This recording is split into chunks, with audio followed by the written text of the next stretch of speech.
안녕하세요. 저는 도망가다시피 해외에 나와 살고 있는 여자입니다. 저 말만 들으면 제가 잘못을 저지르고 해외로 도주한 것 같지만 누군가를 피하기 위해 어쩔 수 없이 해외를 도피처로 삼게 되었어요. 저를 해외까지 도피하게 만든 사람은 다름 아닌 제 여동생인데요. 저는 같은 피를 공유하는 사람이면 성격도 생각하는 것도 비슷할 줄 알았어요.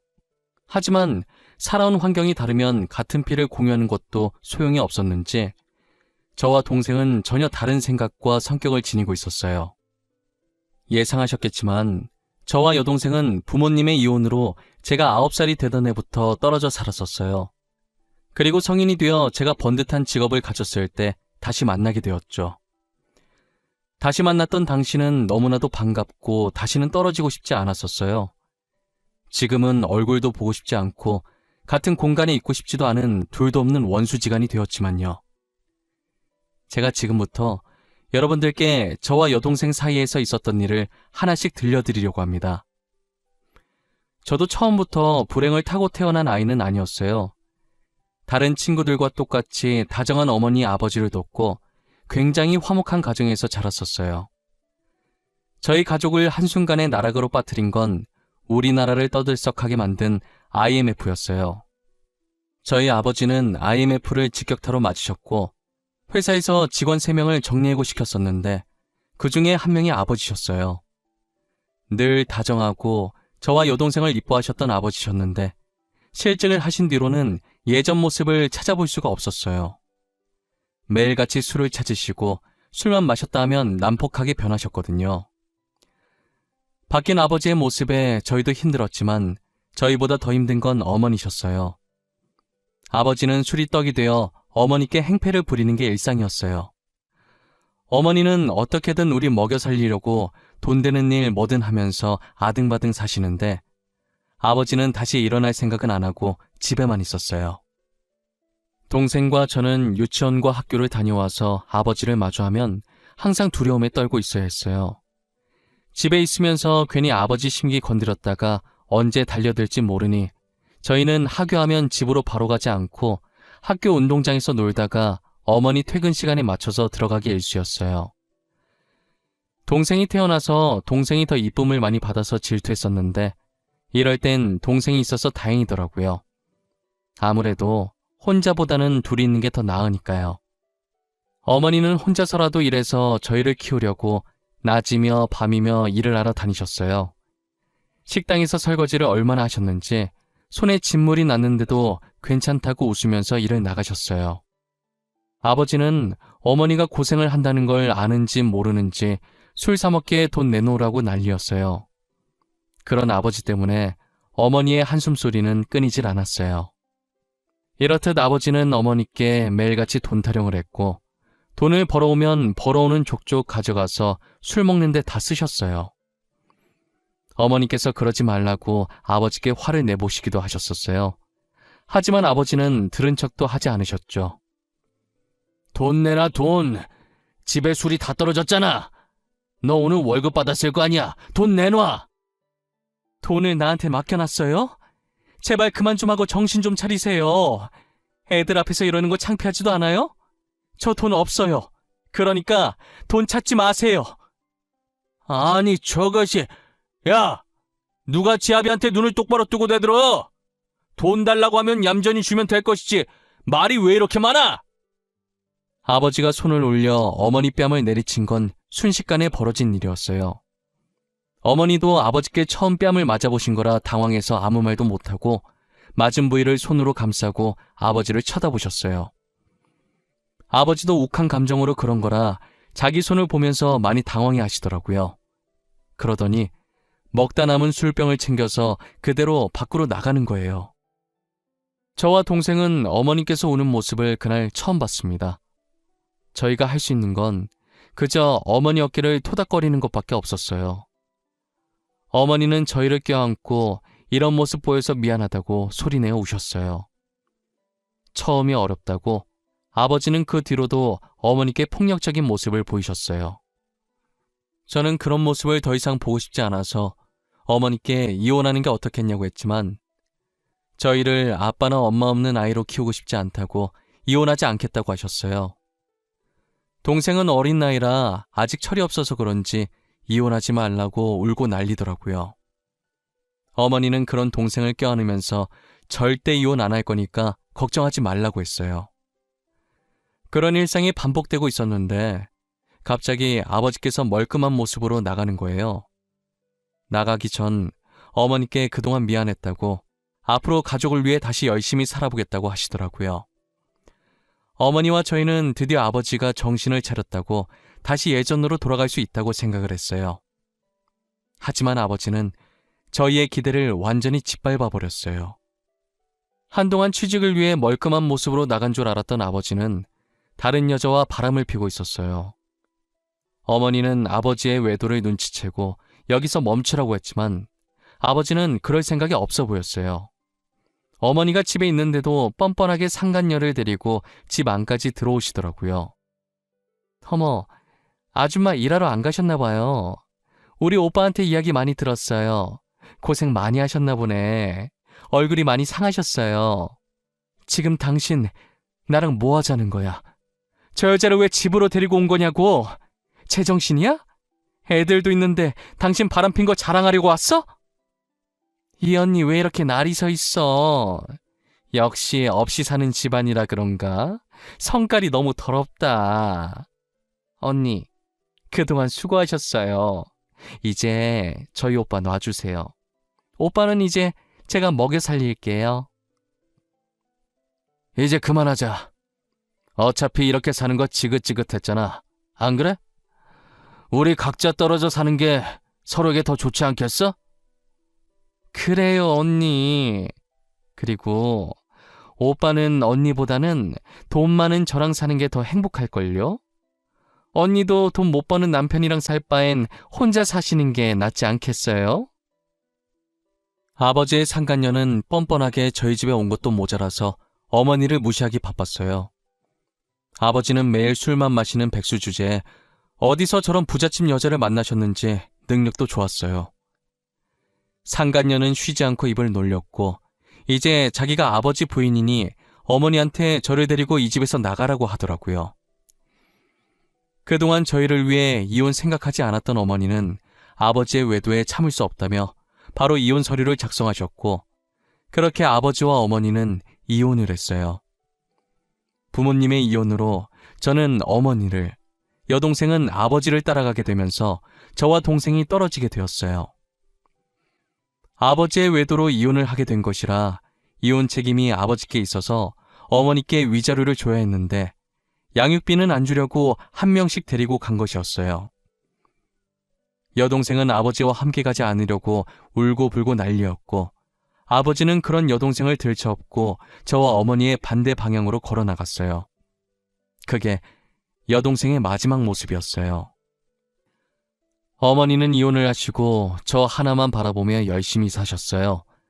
어떤 굳은 일이라도 마다하지 않으셨고 돈이 된다고 하면 무조건 하셨어요. 그런 어머니를 보고 어린 제가 할 수 있는 건 오로지 공부밖에 없었어요. 저는 자는 시간을 제외한 모든 시간에 책상 앞에 앉아서 죽어라 공부를 했어요. 어머니를 웃게 할 수 있는 건 나밖에 없다는 생각에 얼른 커서 훌륭한 사람이 되어 어머니의 고생을 덜어드리고 효도해야겠다는 생각을 했었어요. 정말 이 악물고 공부해서 고등학교 졸업할 때까지 전교 1등을 놓치지 않았어요. 저는 고등학교 졸업하고 바로 일자리에 뛰어들까 했지만 어머니께서 이대로 취업하기엔 제 성적이 너무 아깝고 대학을 가야 더 돈을 많이 벌 수 있다고 하셔서 대학을 가게 되었어요. 공부 말고 관심 있었던 게 디자인밖에 없어서 저는 패션 디자인 학과를 가게 되었고 대학교를 다니면서 알바를 시작했어요. 제가 막상 대학교를 다니다 보니 계속 욕심이 생기더라고요. 조금만 더 하면 더 큰 돈을 벌 수 있는데 내가 조금만 더 열심히 하면 좋은 곳에 갈 수 있는데 이런 욕심들이 생기면서 유학을 결심하게 되었어요. 어머니께 유학 얘기를 했더니 잘 생각했다며 자기 걱정하지 말고 유학 갔다 오라고 하시더라고요. 저는 학교 다니며 주말에도 아르바이트를 했고 방학에도 쉬지 않고 아르바이트를 했어요. 그렇게 한 푼 두 푼 열심히 모은 돈을 가지고 어머니 도움 없이 저 혼자 힘으로 유학을 다녀왔죠. 유학 가서도 생활할 돈이 필요해서 틈틈이 아르바이트를 했었어요. 제가 아르바이트 하는 곳에 저처럼 유학을 와서 일을 하게 된 한국인 남자 한 명이 있었어요. 같은 언어로 말을 할 수 있는 사람이 그 남자밖에 없다 보니 자주 만나게 되었고 그 인연으로 만나기 시작했다가 어찌저찌 결혼까지 하게 되었네요. 저는 아버지의 변한 모습을 보고 결혼을 하겠다는 생각을 아예 안 했었거든요. 하지만 남편은 아버지와 달랐고 무인도에 떨어져도 살 수 있을 정도로 생활력이 강했어요. 그리고 무엇보다 제 꿈을 위해 자기가 더 희생을 했던 사람이었고요. 저는 남편이 뒤에서 응원해주고 지지해준 덕분에 패션 디자이너의 길을 걷게 되었고 나름 알아주는 디자이너로 성장하게 되었어요. 남편은 자기가 하고 싶어 하던 것도 포기하고 저를 위해 한국으로 같이 돌아와 줬어요. 저는 디자이너가 되어서도 꾸준히 디자인 공부를 했고 남편은 외국 무역회사에 취업을 했어요. 한국에 돌아온 지 얼마 되지 않아서 제가 정말 존경하던 디자이너 분께서 패션쇼를 하게 된 거예요. 저는 초대받을 거라는 생각을 못했었는데 그분이 먼저 제게 초대장을 보내셨더라고요. 제가 롤모델로 삼던 분이시라 집에 그분이 만드신 옷이 정말 많았어요. 그날은 머리부터 발끝까지 그분이 만드신 옷들로 입었고 그에 어울리는 머리를 하기 위해 유명한 미용실에 가게 되었어요. 연예인들이 많이 온다는 말이 맞는지 연예인들과 같이 찍은 사진이 군데군데 붙여져 있더라고요. 신기해서 이리저리 둘러보고 있는데 여자 알바생이 밝은 목소리로 저를 안내하더라고요. 지금 선생님들이 다 일하고 계셔서 조금만 기다려야 한다면서 하고 싶은 스타일이 뭔지 물어보는 거예요. 파마나 염색 같은 시술을 하러 온 건 아니고 드라이만 살짝 하려고 한다고 했어요. 간단한 드라이는 자신이 해드릴 수 있다면서 급한 거면 자신이 해주겠다고 하더라고요. 저는 시간이 충분했지만 알바생이 친절한 게 마음에 들어서 그렇게 하라고 했어요. 보통 미용실 가면 머리하는 동안 마땅히 할 게 없으니까 이런저런 이야기를 하게 되잖아요. 저도 할 게 없으니 머리하면서 알바생과 쓸데없는 이야기를 많이 했어요. 여기서 일하신 지 오래됐나 봐요. 보통 알바면 기구 정리나 제품 정리 이런 거 하지 않아요? 직접 손님 머리 만져주는 알바는 못 본 것 같은데 간단한 드라이는 또 다른가? 저 여기서 일한 지 2년 조금 넘었어요. 드라이 하는 건 어깨너머로 많이 봤었고 가끔 제가 선생님들 머리도 해줘서 드라이 정도는 해도 될 것 같다고 바쁘실 땐 저한테 맡기세요. 2년이나 일하셨구나. 많이 어려 보이는데 나이가 어떻게 되세요? 내가 너무 깊게 들어갔나? 실례였다면 죄송해요. 초면에 무례했죠? 헤이, 아니에요. 나이 물어보는 게 뭐가 무례해요? 이건 무례한 축에도 안 속해요. 저 올해 26살 됐어요. 26살이요? 제 동생도 올해 26살 됐을 텐데 안 본 지 지금 21년 정도 된 것 같아요. 선생님 보니까 갑자기 제 동생이 보고 싶네요. 잘 살고 있는지 뭐하고 지내는지. 고객님도 슬픈 사연이 있으신가 봐요. 저도 원래 언니가 한 명 있었거든요. 근데 제가 5살 때 부모님이 이혼하셔서 따로 살게 되는 바람에 그 뒤로는 본 적이 없어요. 알바생이 갑자기 자신의 가정사를 이야기하기 시작하는데 저랑 너무 똑같은 거예요. 아버지가 무서웠던 것과 부모님이 이혼하신 것, 그리고 자매가 헤어진 것까지도요. 저는 혹시나 알바생이 제 동생은 아닐까 하는 마음에 이름을 물어봤는데 동생 이름이랑 똑같은 거예요. 이름을 듣는 순간 저도 모르게 눈물이 나왔고 동생은 머리하다가 갑자기 제가 우니까 당황해서 휴지를 들고 오더니 무슨 일이냐고 저를 달래더라고요. 저는 휴지를 건네는 동생의 손을 꼭 잡고 제가 언니임을 밝혔어요. 동생도 제가 언니라고 하자 눈동자가 심하게 흔들리더니 이내 저를 껴안더라고요. 동생은 저를 껴안은 상태로 그동안 잘 지냈냐를 시작해서 폭풍 질문을 했어요. 저는 동생이 묻는 말에 다 대답을 해줬고 동생에게도 그동안 어떻게 지냈냐고 물어봤어요. 부모님이 그렇게 이혼하고 아버지는 재혼을 하셨지만 얼마 못 가서 또 이혼을 하셨대요. 그 뒤로는 줄곧 아버지와 동생 둘이서만 살았다고 하더라고요. 형편이 어려워서 어린 나이부터 알바를 했고 대학도 자기 힘으로 다니고 있다고 하더라고요. 중간중간 휴학해서 돈 벌고 다시 등록금 내고 또 휴학해서 돈 벌기를 반복하면서 지냈대요. 그래서 아직 대학교를 졸업 못하고 아르바이트를 3개나 뛰고 있다고 하더라고요. 아버지는 여전하셔서 성인 되자마자 동생은 자취를 시작했고 평일엔 미용실, 주말 오전엔 학원 보조, 주말 오후엔 PC방 알바를 하고 있었어요. 저는 이렇게 잘 살고 패션쇼 가려고 머리하러 왔는데 동생은 이렇게 힘들게 사는 모습을 보니 너무 안쓰럽고 그래도 밝게 잘 자라줘서 기특하기도 했어요. 전 그동안 못해줬던 언니 노릇을 이제라도 해줘야겠다는 생각이 들었어요. 그날 저는 미용실을 나오기 전에 동생과 번호를 교환했고 그 뒤로 자주 만났어요. 오랜만에 어머니와도 인사시켜 주었고 제가 항상 남편과 붙어 있어서 남편과도 자주 만났어요. 저와 남편은 동생의 미래를 응원해줬고 이제 일 좀 줄이고 편하게 살라고 등록금도 대신 내줬어요. 자취하는 동생 끼니 거를까봐 저희가 가서 같이 저녁을 만들어서 먹이고 그랬어요. 저희 3명은 못해도 일주일에 2번씩은 꼬박꼬박 만났던 것 같아요. 동생은 이제 어느 정도 편해졌는지 가끔 괜히 어리광도 부리고 그랬어요.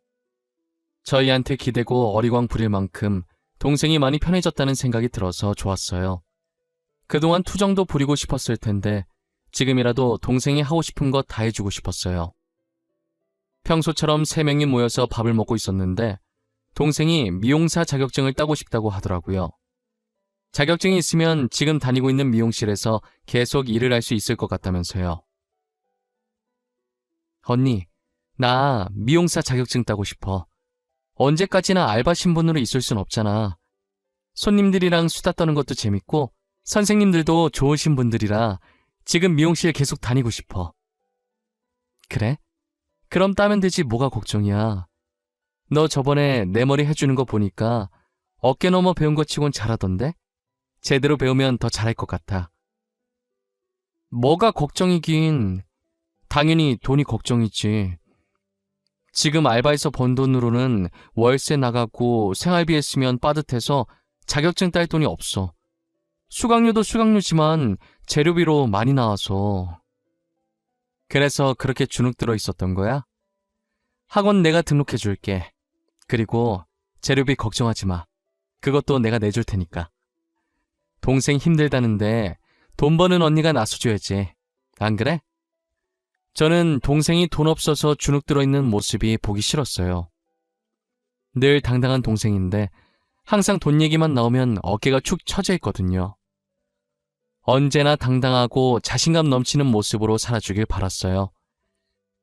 그래서 미용사 자격증 따고 싶다는 동생의 말에 한치의 망설임도 없이 수강료와 재료비까지 해서 400만 원을 기꺼이 동생에게 줬어요. 동생은 열심히 미용사 자격증 공부를 하는 것 같았는데 좀처럼 합격 소식이 들려오질 않더라고요. 저와 남편은 혹시라도 동생이 기죽고 하고 싶은 걸 못하고 포기할까봐 절대 포기하지 말라고 노력은 배신하지 않는다면서 끝까지 해보라고 격려와 위로를 아끼지 않았어요. 동생은 합격이 되질 않으니 이 길이 아니라고 생각했는지 갑자기 필라테스를 하고 싶다고 하더라고요. 요즘 자기 주변 친구들 다 하고 있다면서 돈 많이 버는 것 같다고 자기도 배우고 싶다는 거예요. 언니, 아무래도 미용은 나랑 아닌가 봐. 이만큼 했으면 안 되는 거야. 그래서 포기하려고. 그래서 말인데 나 필라테스 자격증 따고 싶어. 요즘은 필라테스가 유행이래. 좋아야 하는 거지. 유행이라고 다 따라가면 어떡해. 확실히 필라테스가 하고 싶은 거야? 당연하지. 나 너무 하고 싶어. 내 친구들도 이미 다 하고 있다더라고. 나도 몰랐는데 그게 그렇게 돈을 많이 번대. 그래서 나도 한번 해보려고. 언니가 나 좀 도와줘, 응? 그래, 알겠어. 네가 이렇게 나한테 부탁한 적이 없는데 얼마나 하고 싶으면 부탁을 다 하겠어. 그건 알아둬야 한다. 내가 자세 교정한다고 필라테스 다녀봐서 아는데 필라테스 만만하게 볼 거 아니야. 당연하지. 나 마음의 준비 다 했어. 진짜 잘할 수 있어. 언니가 나한테 투자한 거 아깝지 않게 엄청 열심히 할 거야. 자격증 따서 학원 운영하게 되면 내가 언니는 공짜로 받게 해줄게. 자신만만한 동생을 보니 이번엔 제대로 할 수 있을 것 같다는 생각에 돈을 줬어요. 몰랐는데 필라테스 자격증 따는데 최소 200만 원에 많게는 1000만 원까지 들더라고요. 저는 큰 마음을 먹고 더 많은 걸 배우라고 800만 원을 동생에게 보내줬어요. 오랜 시간 동안 못 본 동생이라 하고 싶다는 것들 다 해주고 싶어서 그랬던 건데 그러면 안 됐나 봐요. 동생은 제가 해달라는 대로 다 해주니까 점점 선을 넘으려고 하더라고요. 필라테스 할 때 입을 요가복에 요가 매트 사야 한다고 좋은 거 사게 100만 원을 더 보내달라고 하더니 얼마 지나지 않아서 필라테스 힘들어서 그만뒀다고 요리학원 등록할 거라고 돈 달라고 하는 거예요. 저는 계속되는 요구에 보내줘야 하나 말아야 하나 하다가 이번이 마지막이라고 하고 돈을 보내줬어요. 돈을 보내준 뒤로 저도 갑자기 디자인 의뢰가 들어와서 바빠지는 바람에 동생을 보지 못했어요. 작업에 들어가면 외부에서 연락 올 곳이 많아서 동생에게 따로 연락할 시간도 없어요. 그래서 가끔 남편을 보내서 동생 잘 지내는지 확인을 부탁해서 안부를 듣는 게 다였어요. 한동안은 계속 콜라보 작업이다 뭐다 해서 일이 많이 들어와서 동생 머리카락도 못 봤어요. 그러다 남편이 되게 진지한 표정을 짓고선 저를 부르더라고요. 너무 진지하게 할 얘기 있다길래 잘못한 것도 없지만 괜히 겁을 먹었어요. 슬금슬금 남편 앞으로 가니까 남편은 되게 난처하다는 듯 제게 자신의 휴대폰을 들이미는 거예요. 갑자기 들이미는 휴대폰에 이게 뭐냐고 눈짓했고 남편은 일단 한번 보라고 하더라고요.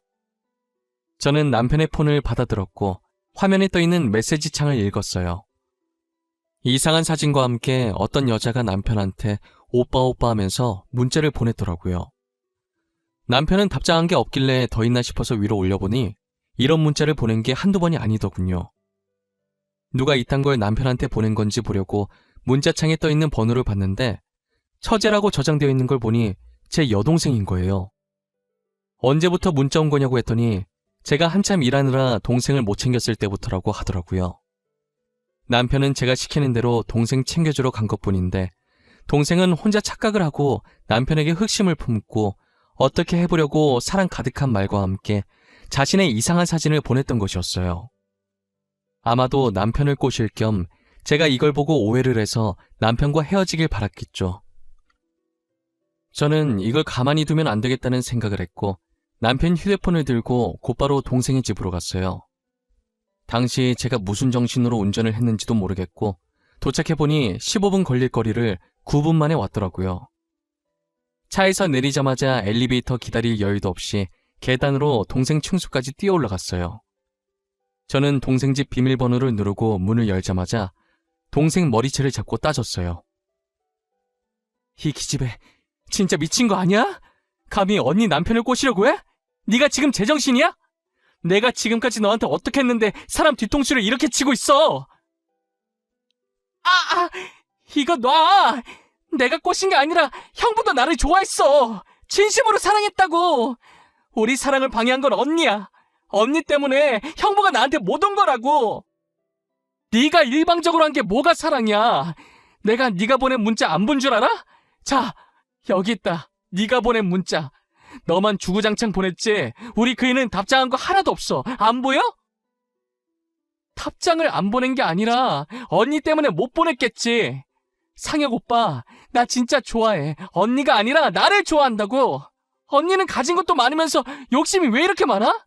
상혁 오빠, 나한테 내놔! 망상도 병이라더니 너를 보니까 그 말이 딱 이해가 간다. 불쌍한 것. 너는 평생 망상이 나면서 한심하게 살아. 그동안 내가 너한테 해준 게 아깝다. 저는 잡고 있던 동생 머리채를 내동댕이 쳤어요. 동생은 자신의 머리를 부여잡고 빠진 머리카락을 보면서 울고 있었고 저는 분이 덜 풀려서 허리에 손을 얹고 씩씩거리고 있었어요. 그러다가 숨을 고르면서 동생 집안을 둘러보게 되었는데 곳곳에 명품 가방들이 있더라고요. 잠깐 세어봤는데 제 눈에 보이는 것만 좋게 8개는 되어 보이는 거예요. 그 순간 제가 이제껏 동생에게 자격증 따라고 줬던 돈이 정말 자격증 따는 데 쓴 게 맞는지 의심이 들기 시작하는 거예요. 저는 제일 가까운 곳에 있던 명품 가방을 들어보이자 동생이 엄청 당황해 하더라고요. 네가 돈이 어디 있어서 이런 명품 가방을 사? 너 설마 내가 생각하는 그런 거 아니지? 이거 내 돈으로 산 거야? 자격증 따라고 줬던 돈으로 산 거냐고! 내가 그 돈으로 사든 말든 언니가 무슨 상관이야? 나한테 주는 순간부터 내 돈 아니야? 내가 내 돈으로 사겠다는데 뭐가 문젠데? 내가 언니한테 돈 뺏은 거 아니잖아. 언니가 준 거잖아. 아빠 밑에서 불쌍하게 큰 것 같아서 해달라는 거 다 해줬더니 뭐가 어쩌고 저쩌지? 이게 진짜 간이 배 밖으로 나왔나? 네가 지금 은혜를 이딴 식으로 갚아? 언니가 좋다고 준 돈이었잖아. 나한테 이제껏 못해준 거 다 해주고 싶다고 준 거 아니었어? 그 돈으로 자격증을 따든 명품 가방을 사든 못해준 거 해준 거니까 그게 그거 아니냐고! 차라리 명품 가방 사겠다고 하든가. 나는 네가 명품 가방 사서 화난 건 줄 알아? 네가 나한테 거짓말을 하고 돈을 받아갔다는 게 화가 나는 거야. 꼴랑 돈 몇 푼 준 거 가지고 되게 가르치려고 드네 진짜.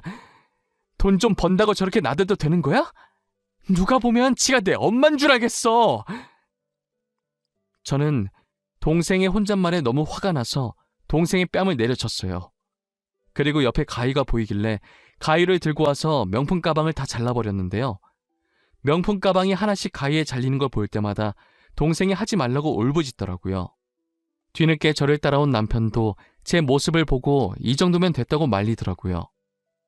저는 말리면 말리는 대로 가만히 있을 생각이 없어서 거기에 있던 명품 가방을 모조리 다 잘랐어요. 마지막 가방을 자른 뒤 바닥으로 던졌고 여동생은 그 가방을 안아들더니 제게 적당히 하라면서 소리 지르길래 너무 미워서 뺨 한 대를 더 때리고 제발 정신 차리고 살라고 말하고 나왔어요. 남편과 함께 집으로 돌아가는 내내 얼마나 울었는지 몰라요. 어린아이 마냥 소리내면서 눈이 퉁퉁 붓고 만지면 따가울 정도로 울었어요. 21년 만에 겨우 다시 만났는데 동생이 저러고 있으니 제가 얼마나 속상하겠어요. 저는 집에 들어와서 남편 휴대폰에 있던 동생 번호를 차단했고 저도 똑같이 동생 번호를 차단하고 다음날 같이 전화번호를 바꿔버렸어요. 불행은 항상 한꺼번에 닥친다고 하잖아요. 저의 심란한 마음이 가라앉기도 전에 저희 어머니께서 혈액암에 걸려 시한부 선고를 받으셨어요. 그동안 고생했던 게 골마서 혈액암뿐만 아니라 군데군데 아픈 곳이 많았더라고요. 혹여나 제가 고생할까봐 일부러 아픈 걸 계속 참고 있었던 거예요. 의사 선생님께 다른 방법은 없냐고, 더 살 수 있는 방법 같은 건 없냐고 했더니 고개를 저으시면서 남은 시간 동안 마음 정리 잘하고 행복한 시간 보내라고 하시더라고요. 저와 남편은 가시는 날까지 지켜보는 것밖에 할 수 있는 게 없어서 매일을 눈물로 뒤덮여 살았어요. 결국 어머니는 2달 만에 세상을 떠나셨고 저희는 어머니 장례식을 치러드리고 해외로 떠났어요. 좋은 추억이 없는 한국 생활을 정리하고 지금은 저희가 처음 만났던 영국으로 가서 살고 있어요. 저희 부부는 행복했던 추억만 있는 영국에서 다시 새롭게 출발하려고요. 저는 여전히 디자이너로, 남편은 하고 싶었던 일을 다시 하면서 말이에요. 여러분들은 제 사연 어떻게 들으셨나요? 제가 동생과 연을 끊은 게 잘한 행동이었다는 생각이 드시나요? 여러분들도 끊어야 할 인연이라면 저처럼 가차없이 끊으시길 바랄게요. 바뀔 걸 기대하고 잡고 있어봤자 달라지는 건 아무것도 없더라고요. 지금까지 제 사연 들어주셔서 너무 감사하고 절대 무슨 일 있어도 후회할 행동은 절대 하지 않았으면 좋겠습니다.